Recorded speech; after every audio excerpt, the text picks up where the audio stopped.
sobrang init na nararamdaman. At sa pagkakataong yon, iniisip ko na katapusan ko na talaga. Kasama ng asong na dinala ko roon. Lumabog ako sa ilalim ng tubig. Damang-dama ang init sa buong katawan ko.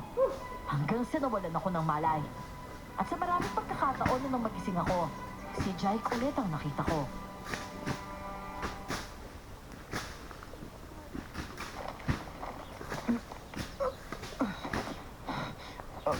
Ana?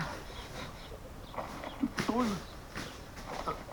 Sabi Jake? po, Ano nangyari sa katawan ko? Hindi ako makagalaw. Huwag mo munang pilitin, Tol. Baka hindi pa panahon na katawan mo para gumalaw. Jake, anong nangyayari? Huli kong nahalala. Nasa ilalim ako ng dagat eh. Sa pagpako namin nakita, Benji. Bakit ka pa naman tumalo sa dagat?